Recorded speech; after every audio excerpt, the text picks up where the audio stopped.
Hi everyone, welcome to the EBM Scholars, and today we are going to talk about having a blog.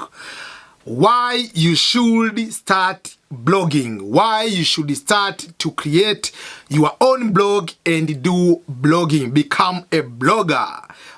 Welcome to the EBM Scholars. This is Ernest Boniface Makulilo, EBM Scholars. And today we are having a very good discussion which will be useful for you. And this will be a special if you are a college student or someone who is looking for different ways on how you can improve yourself, become a professional or different way. One of the way is becoming a blogger. With this one, I have enough experience of being a blogger for over how many years so far I've been a blogger? Is so many years, since 2007 when I opened my blog. I was a second year student at the University of Dar es Salaam in Tanzania when I officially opened my blog, and I will explain the ways I was able to succeed to develop my blog up to today, and I hope it will be a very good lesson for you and explain to you why you should open or start doing blog. Okay, in case you haven't subscribed, please remember to subscribe. My name is Ernest Boniface Makulilo, EBM himself. In case you didn't know, or in case you have never been to this channel, welcome to the EBM Scholars. Welcome to the family, everyone. But remember to subscribe, like the video, put the comment here, and you can share any topic you want for me to be able to discuss. As I said, today we are talking about having a blog. First of all, what is a blog, or what does that mean to be a blogger? Okay, I'll start with a simple definition of the blog, which is on the website. Just like a simple dictionary definition about the blog. Okay, blog is what? Blog is a regularly updated website or just a simple web page. Typical one person can run it, or sometimes a group of people, individual people, whatever group can run a small website or a web page and is updated in a regular basis, sometimes every single day or sometimes once per week, whatever you want to do. But that kind of blog is written in an informal style or a conversational style. So that is main blog, how it is in most cases, kind of that. So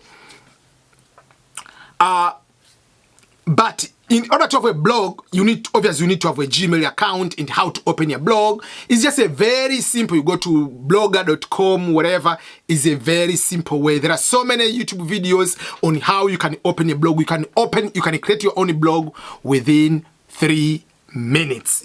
Gmail account, go to Blogger, create your name of the blog, whatever. So this one is not about what are you going to name, but I'm going to explain what are the benefits of having a blog and convincing you why you should become a blogger for yourself. Okay, so let's go deep dive into blogging.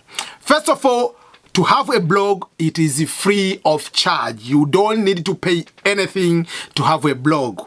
Unless otherwise you want to change your domain name, because usually it will be, I'm giving an example, you can say ebmscholars.blogspot.com, but if you want the word blogspot not to be there, you can go and buy a domain name and you put there. So that will be something, a separate way. For me, for instance, my blog is changed. It used to be makulilo.blogspot.com. Later it changed it, so now it is ebmscholarships.com. But even if it looks like a domain website, but it is a blog, so it is officially from the Blogger, which is free service basically.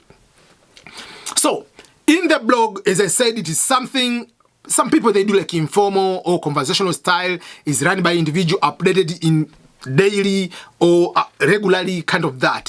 What are the topics usually people put in the blog? People can put news, can put maybe their travel plan, or they have been vacation on this one. So some people, they can do like travel tips. Some people they do about shopping. Some people can do about just their pictures, how to take self.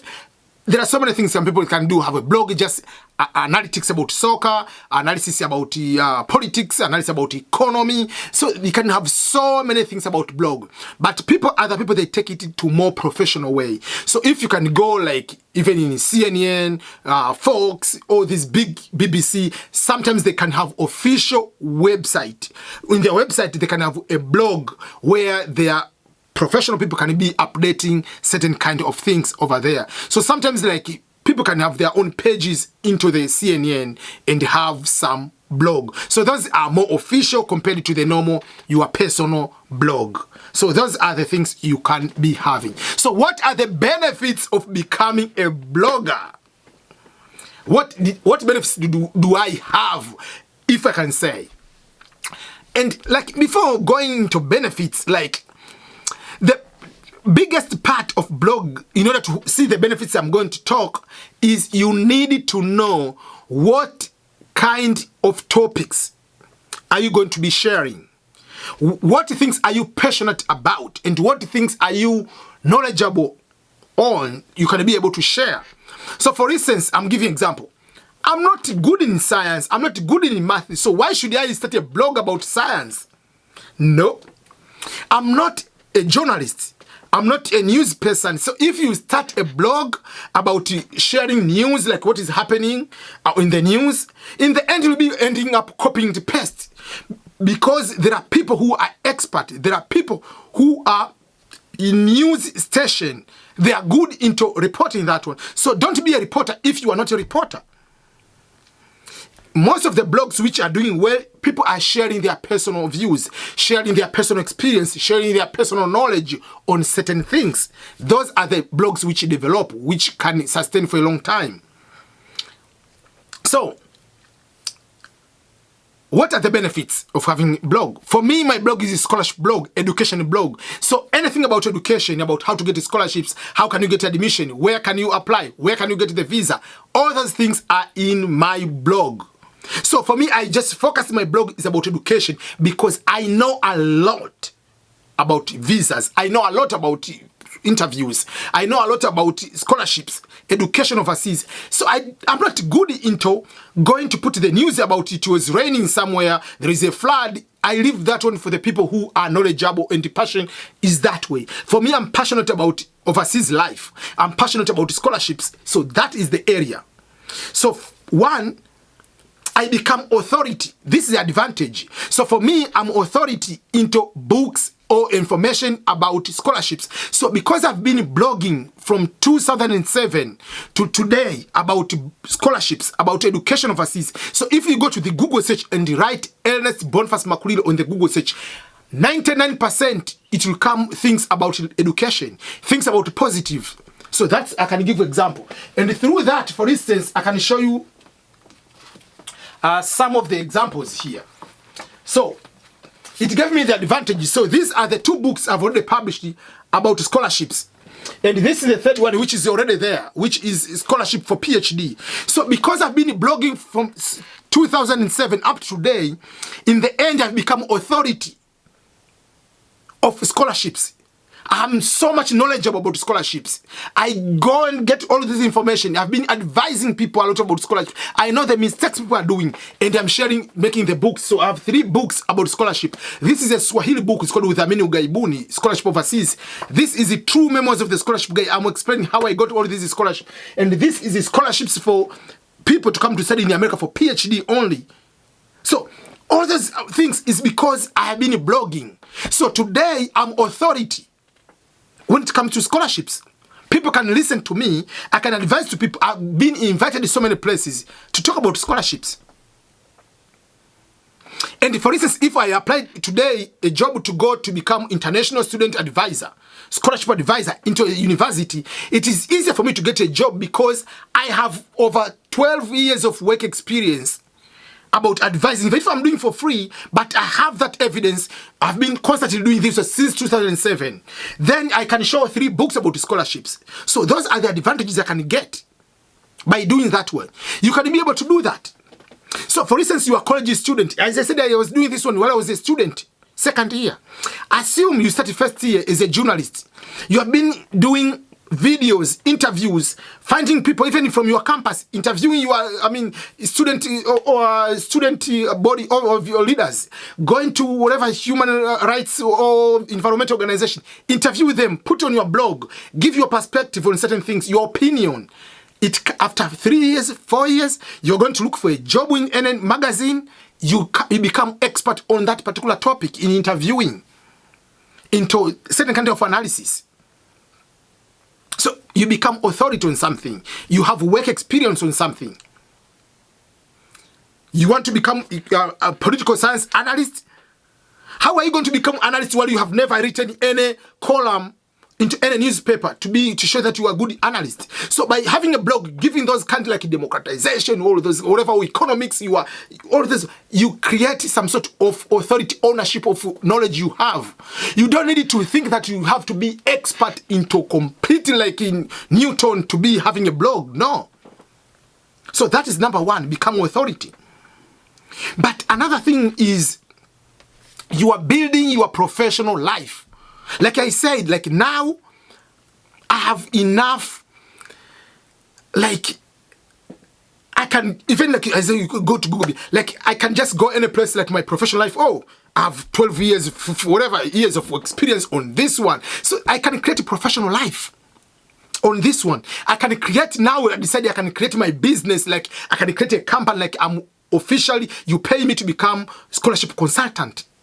So I can turn things to be a business in a professional setting because I've done constantly with that one because of all this wealth of knowledge. So anything you do, you need to show something you have done, but blog will be able to do that. Again, it is another way of creating a professional networking. As a blogger, you can meet other bloggers. As a blogger, you can even, like, for instance, now I can write, for instance, if I want to go to Kenya, I can write it to a Minister of Education. Okay, I'll be in Kenya. I would like to meet you, and you can discuss different ways on how I can help you, your students from Kenya, to access these scholarships. By the way, I'm a blogger with this. This is my blog, but I'm also having this kind of books I've written about scholarships. A minister will be able, the department, principal department, whatever secretary of a certain ministry can be able to meet me because I've shown something. But if I'm just a graduate, I have nothing to show off, you don't have that kind of network. I can give you a simple example. One day I was traveling to Kenya. I arrived at Jomo Kenyatta International Airport, Nairobi. So I was having a camera. My friend asked me to buy the camera. And then when I got to Tanzania, I was going to Kenya. Then from Kenya, I was going to Tanzania. So Kenya was be there for a few days. Then I'll go to Tanzania. But I was having a brand new camera. So they wanted me to pay tax. But I said, I'm in transit. I'll be here for like 3-4 days. Then I'll be going to another country. And I had to show, like, you see, even the WhatsApp messages here, when someone sent me the link and they said to buy. So technically it's not coming here, I'm going to another country. So while I was opening the bag to show the camera, they saw most of my books, because when I'm traveling, I have maybe 10 copies of different kind of my book. At that time, I had like 7 books published at that time. So when they opened, they said, oh, the passport is Ernest Boniface Makulilo. They show like, okay, are you the guy who wrote all these books? I say, yeah. So the people, they're so much happy. Like, oh, we started discussing about books and not about any time about tax situation. So sometimes you can get network, and those people, they give, oh, this is my number. Just in case you have any problem, just let me know. But definitely I'll be reading your blog, because I think I can also develop, I can get some opportunity to go to study in America if I want to do. So sometimes you can create a new network. You can go to present some places because, or some people can know you because of what you have been posting on the internet. That's why I usually tell people, instead of going off your limit and starting yelling to people, insulting people on the internet, why can't you use social media on your own advantage? Instead of going to Instagram, Facebook, and posting all those crazy stuff, bad comments, if you study political science, why are you needing to attack your president? Why are you going to attack certain minister? Why can't you put your analysis in a professional way and post in a positive way? Some people can read it, some people cannot read it, whatever. Have a dialogue, conversation in a professional way. If you put that one in a blog, will have a very meaningful, because you never know 10 years to come, maybe one day you'll be in the government. Maybe one day you'll be a CEO, but all those things you have been posting, bad things, they'll come to haunt you. But if you put those things like in the analysis way, in a professional way, they can help you one way or another. So you can be able to build your professional network. Another advantage of blog. But overall, you can create a legacy for you and for your family. Okay, who is this Ernest Boniface Makulu? I'm dead maybe years to come later. Man, if you Google me, man, this guy used a lot of time into blogging, whatever, all other things. So you can be able to create like a positive impact to your kids, positive impact to your grandchildren, great-grandchildren. You'll never meet them. So there are so many advantages of having a blog. But many people fail to see all these benefits because they want every day or anything they do to turn into money right away. Yes, you can have a blog and get money. You can get some advertisements. I understand. But some people, they can get through AdSense. Like Google can pay you when they put their advertisement there. But don't go to the first day of blogging to think I'm going to make a lot of money. No. You have to invest your time. You have to do something for free, consistent for a couple of years to see all these benefits. Don't start looking on statistics on your analytics. Okay, I posted my blog, how many views I'm getting today, how many comments I'm getting. Even if you get 0 comment, just know, okay, within the next 5 years, I want to do blogging. I'll be posting 1 post per week or 1 post in 2 weeks. Just have the consistency. Things will happen later. Just like my goal is say, I want to do good things, I want to avoid this kind of sin. In the end, I'll go to heaven. So whether you die today, whether you die 50 years to come, that is your goal. So do your goal, invest your life into things of that nature. And you don't need to be too much expert on certain things. People know they want to relate with you. So for instance, when I'm writing a book, for instance, about my personal life, how I got a scholarship on this book, True Memories of the Scholarship Guy, I'm writing how I got a scholarship. This is my experience. So if someone comes here, expert in scholarship, and write a bigger book like this one, yes, that is your book, whatever, that is your experience. I don't care about this one. I'm writing how I went through process to get mine. People want to hear the personal relationship. That's why when we say these are inspirational speeches, because people who are doing inspirational speeches, they relate it to themselves. They relate it to other people. Okay, oh, Steve Jobs stayed on the couch. Steve Jobs did 1, 2, 3. I can do that. Because you can relate. So people don't want to have experts like, okay, if you want to succeed, do 1, 2, 3, 4. This is a checklist. No, instead of saying do 1, 2, 3, 4, this is how I plan to travel. If I want to travel, I purchase the ticket on this day. On Tuesday is better. This is the example. So give your experience. How do you do your things? This is how I cook my food. You can have a blog about your food. You can become expert into tasting food or cooking food. That's how you do your things. We don't want you to go and get the chef book and go and become expert into nutrition. You don't need to do that. So, please, think about it. The benefits beyond the money you can get by becoming a blogger. I have a video I'm talking about why can't you become a YouTuber? What are the benefits to becoming a YouTuber? But how can you if you become a blogger? Instead of wasting your time on WhatsApp, instead of wasting your time on Instagram, what are you benefiting by all those 10 hours you are using on per day of 2 days into WhatsApp? By watching videos about politics, commenting, whatever. What if you take like at least an hour to write 1 article to post on your blog? What benefits are you going to get? You'll get a lot of benefits. Okay. I hope you're going to open the blog, and at the description box here, I'm going to put the link on how you can start your blogging today. But if you have ways you want to know more about blogging, please do that. Myself, I'm a blogger. For all of these years, I talk these things because I've seen the advantages, I've seen the benefits of being a blogger, and I'll continue blogging until I die. I'm not stopping to become a blogger. Forever blogger. So everybody, thank you, everyone. I really appreciate for your continued support. Remember to subscribe to my channel. Remember to share this video to everyone and share to your parents. And parents, share to your kids. This is the best channel you'll ever come across. Okay, everybody. Again, I'm saying goodbye.